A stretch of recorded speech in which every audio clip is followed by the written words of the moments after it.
Dans la rubrique invitée, nous discutons avec la directrice du Centre national de recherche forestière, Madame Djaminatou Sanogo Diaité. Merci encore d'être avec nous ce matin.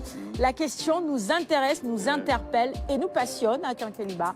L'environnement, la forêt, le reboisement et tout ça. Donc c'est quelque part un prolongement du numéro de Hamidou. Vendredi dernier. Voilà, vendredi, de la chronique plutôt de Hamidou, vendredi dernier, donc consacré au Centre national de recherche forestière. Et nous avons le plaisir de recevoir sa directrice elle-même, donc Madame Diaité, sur ce plateau pour revenir sur donc, les grandes missions de ce centre-là. Donc Madame la directrice, globalement, quelles sont les missions qui vous sont confiées par l'État du Sénégal? Merci beaucoup, Alien. Je rappelle que vous êtes à l'ISRA quand même. Oui, je suis à l'ISRA. Vous dépendez de l'ISRA. Oui, on dépend de l'ISRA. Merci beaucoup pour l'invitation. Bonjour à tout le monde, bonjour aux téléspectateurs. Effectivement, je suis de l'ISRA, je suis maître de recherche à l'Institut sénégalais de recherche agricole, directrice de son Centre national de recherche forestière. Donc, nous avons comme mission la génération de connaissances et d'innovations techniques, technologiques sur les ressources forestières. Donc, nous avons comme objectif de contribuer à la gestion rationnelle et inclusive des ressources forestières pour en fait lutter contre les changements climatiques, l'insécurité alimentaire et la pauvreté. C'est ça notre mission. On fait beaucoup de choses parce qu'on développe des programmes de recherche et de développement sur les ressources forestières et aussi on contribue au renforcement des acteurs sur les ressources forestières par la recherche et par la formation. Nous intervenons aussi, cherchons à assurer la veille et la prospective par la démarche proactive. Voilà. Ok, donc c'est-à-dire en intégrant les populations aussi qui sont dans ces milieux-là forestiers. Exactement. Mais tout d'abord, Madame, on revient avec vous, si vous le permettez, donc sur ces espèces véritablement en voie de disparition au Sénégal. Hein.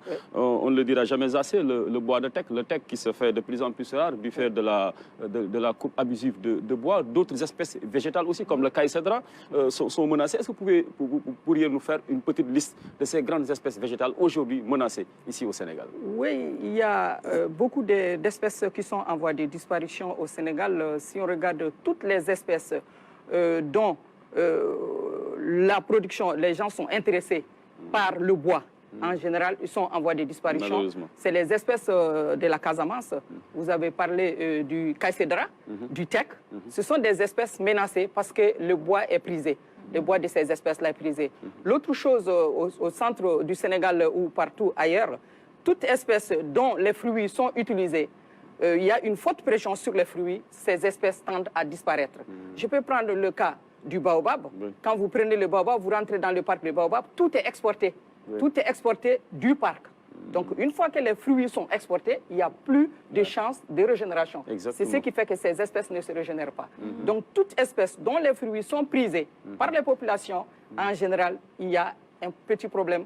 Il faut donc songer à comment régénérer ces espèces-là, comment les planter, en tout cas, et comment les maintenir. Okay. Et surtout pour le baobab, vous avez parlé du baobab, une espèce aujourd'hui menacée et pourtant qui constitue l'emblème, qui fait partie des emblèmes du Sénégal. Et on l'a vu, il n'y a pas que la consommation de ces fruits, mais il y a aussi la pression foncière, hein, quand on voit ces milliers de baobabs déracinés pour faire place juste à des cités ou bien à des programmes, voilà, disons, d'agro-business. Véritablement, ça fend le cœur. Alors, pour le baobab, c'est très difficile de le planter parce que souvent les gens sont un peu gagnés par le découragement. Ils se disent que quand même c'est un arbre, voilà, dont le cycle de maturation est extrêmement long. Est-ce qu'il y a aujourd'hui de nouvelles techniques qui nous permettent d'avoir des baobabs à cycle court, en un temps record? Oui, voilà, c'est une question très importante. Effectivement, comme vous l'avez dit, il y a beaucoup de menaces sur nos espèces, sur nos forêts, d'une manière générale. Il y a une pression accrue sur les ressources forestières. Il y a aussi le changement climatique qu'il ne faut pas oublier.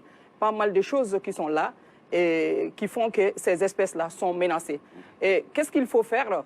La recherche est en train d'essayer de développer des programmes de domestication des espèces. On appelle domestication, c'est l'exemple du manguier. Aujourd'hui, on peut dire que le manguier est une espèce domestiquée. Mais nos espèces forestières comme le baobab, comme les tamarindiers, sont au stade semi-domestication. Ils ne sont pas encore très bien domestiqués. Donc, c'est ça notre rôle, la recherche forestière, c'est d'aller vers la domestication de ces espèces-là. En quoi faisant? C'est un ensemble de processus, de facteurs socio-économiques et biophysiques pour arriver à rendre le baobab ou le tamarindier comme le manguier. Et en faisant quoi? En identifiant. D'abord, il faut identifier avec les populations, parce que le baobab est dans la nature. Il faut l'identifier. Quels sont les types qui intéressent les populations? Est-ce que c'est l'aspect sucre? Est-ce que c'est l'aspect production? Est-ce que c'est l'aspect culinaire? Donc voilà un ensemble de choses qui nous permettent d'abord d'identifier. C'est ce qu'on est en train de faire. On identifie d'abord. On caractérise.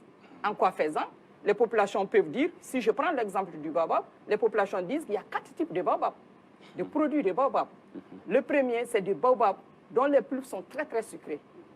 Le baobab, il y a des baobabs, des types dont il y a beaucoup de fruits, mais pas très sucrés. Il y a des baobabs fades. Donc, moins très sucré, sucré, moins sucré, fade. Donc, ça, c'est la perception paysanne que nous, on a cherché à caractériser. Sur les aspects biochimiques, on se rend compte effectivement que les paysans ont raison. Il y a 4 types de baobab. Quand on a fait les taux de sucre réducteurs et les sucres totaux, on s'est rendu compte qu'il y a effectivement 4 types. Donc, ça, c'est la deuxième étape de la domestication. Identification, caractérisation. Une fois qu'on caractérise maintenant, il faut sélectionner. Donc, il y a des moyens de sélectionner sur le plan morphotype ou sur le plan génétique.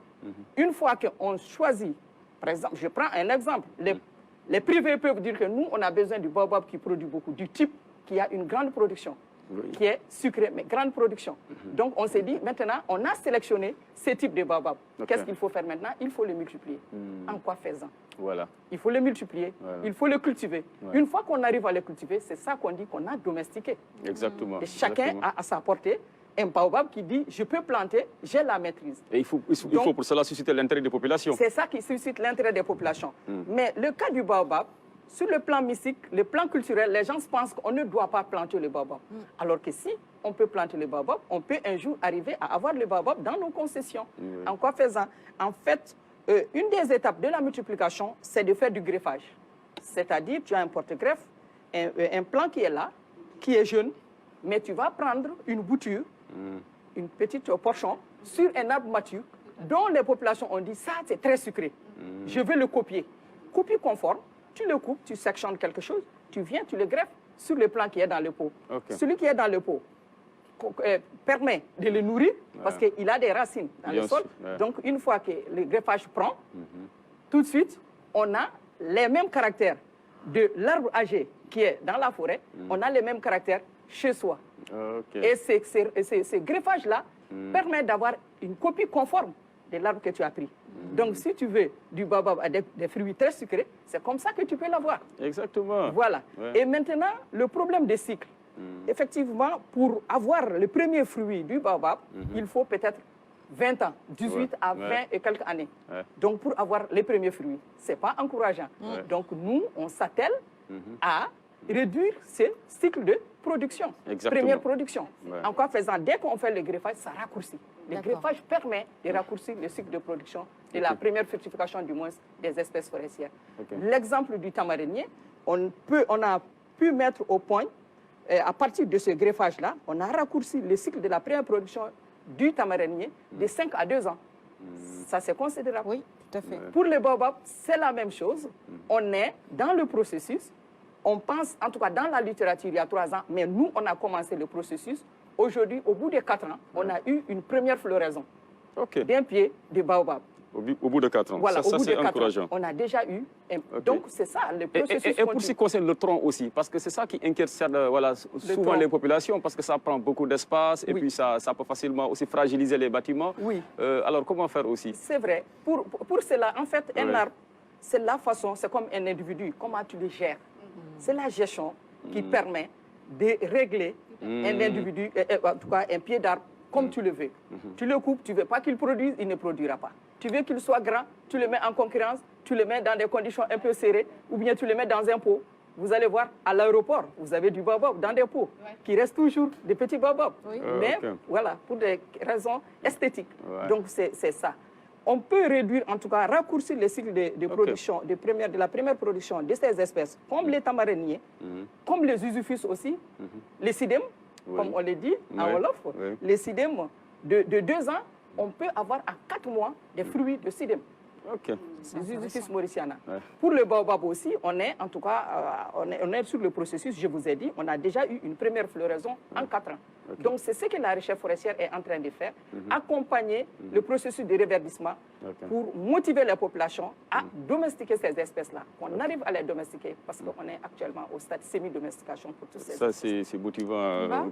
Kumba? Alors, Madame Diaité, là, en parlant de vos missions au niveau du Centre national de recherche forestière, j'ai vu que vous avez à peu près les mêmes missions que l'arboretum de la forêt classée de Mbao, qui lutte contre la disparition de certaines espèces. Quels sont vos rapports avec justement cette structure-là? Et puis la deuxième question, c'est par rapport à vos recherches, parce que j'ai vu que vous faites beaucoup de recherches et c'est très intéressant.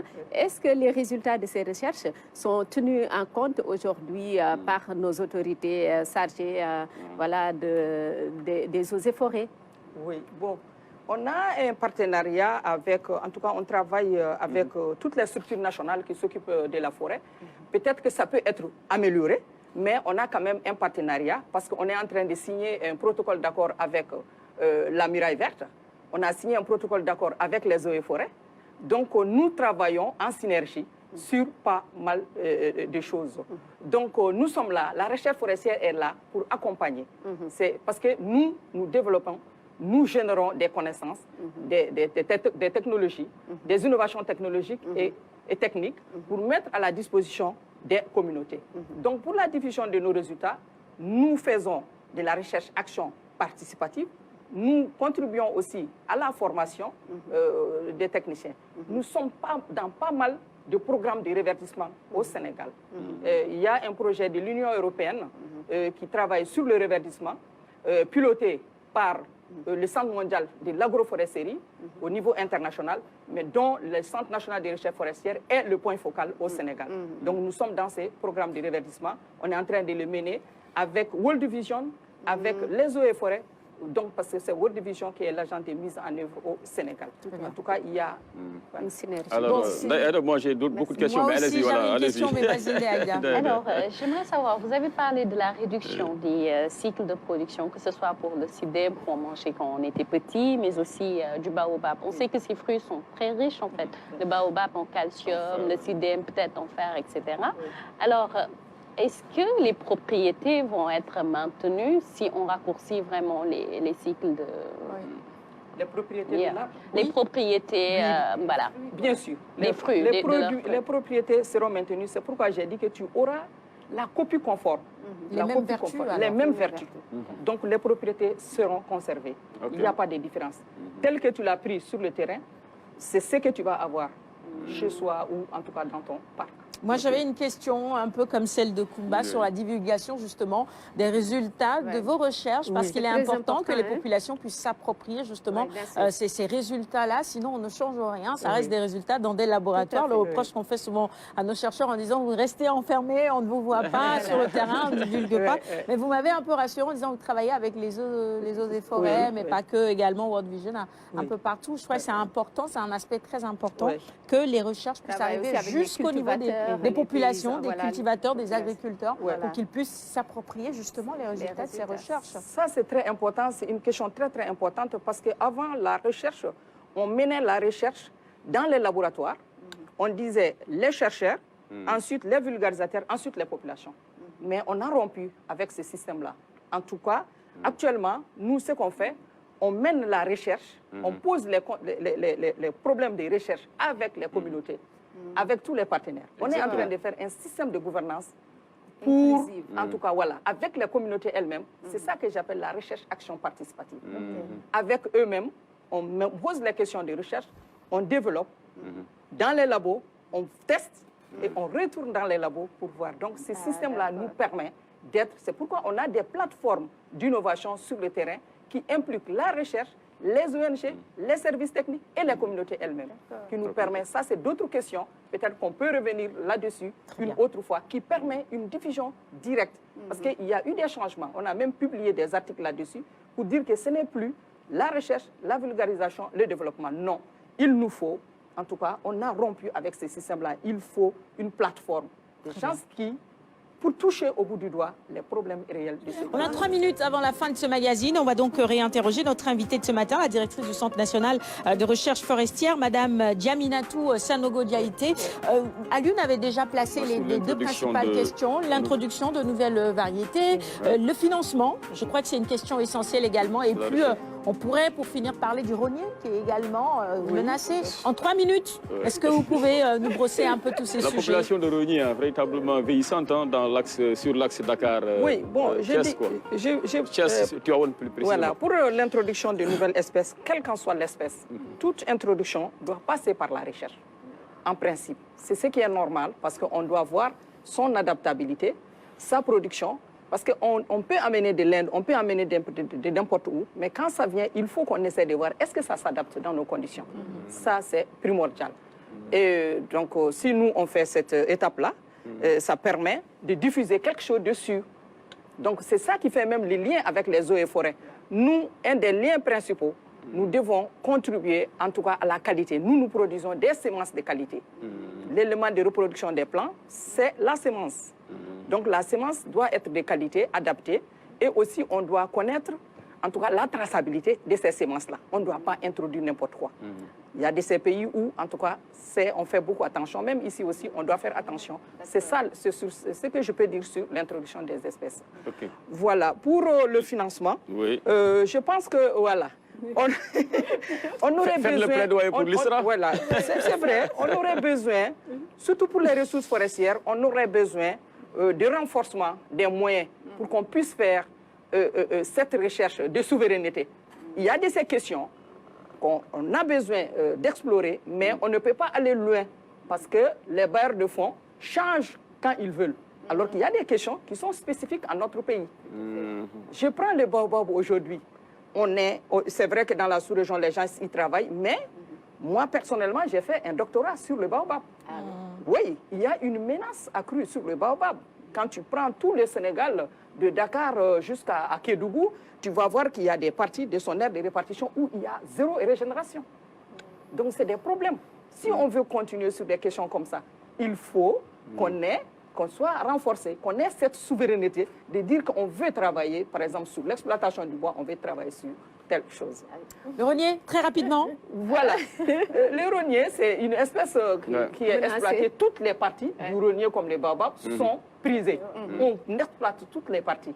Donc, une espèce qui est exploitée, toutes les parties, tend à disparaître. Donc, il faut qu'on essaye de travailler sur sa régénération, sa domestication. C'est là où moi, j'invite à l'implication, l'appropriation par les collectivités locales de la gestion des parcs.